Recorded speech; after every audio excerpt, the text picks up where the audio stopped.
I tend to rise early, yet am not really a morning person. My first act is to brew a pot of coffee. As it brews, I use the time to contemplate.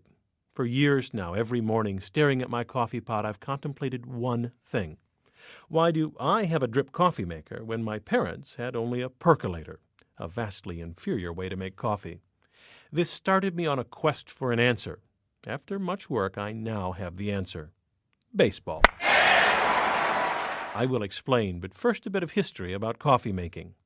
Today's machines are automatic drip coffee makers. This is the best way to make coffee, but until now it's been too demanding to do well. You start with water that is exactly 12 degrees below boiling, then pour it slowly over ground coffee beans encased in a filter. Usually the filter was cloth, which contaminated the coffee unless cleaned every day. This was too much for most people, so home coffee making was dominated by the percolator. The percolator had the virtue of being automatic, but the negative was terrible coffee, often described by coffee lovers as sludge.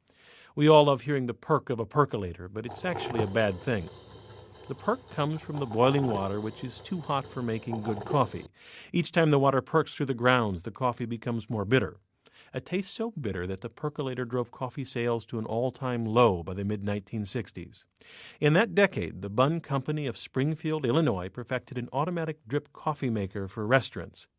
They replaced the cloth filter with a disposable paper one, and they perfected a way to boil the water and cool it slightly before dripping it slowly through the coffee beans. This restaurant model made 5 pots at once, but it opened the door to making a home version. In 1972, Vincent Marotta of Cleveland, Ohio, designed the Mr. Coffee machine, the first home drip coffee maker. The key to its success was baseball. Marotta felt he needed a big name to turn generations of percolator users onto drip coffee makers.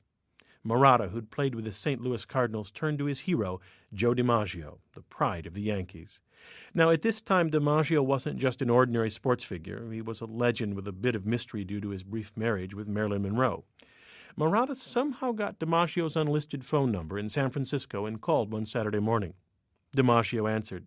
After Marotta pitched his ad campaign, DiMaggio told him he'd just won a Mr. Coffee machine in a golf tournament and said his sister is making coffee with it right now. Yet the ex-baseball star wasn't interested in being in a commercial, saying, "I don't do that kind of work." The next day, Marotta and his wife flew to San Francisco, where Marotta called DiMaggio again and invited him to lunch.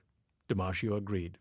During lunch, Joe DiMaggio's expression barely changed, yet when they shook hands after the meal, he agreed to make the commercials. And these commercials, with the integrity of Joe DiMaggio behind them, put Mr. Coffee on the map and coffee makers into nearly every American home. Watch this Engineer Guy video to see the ingenious pumping mechanism in a coffee maker.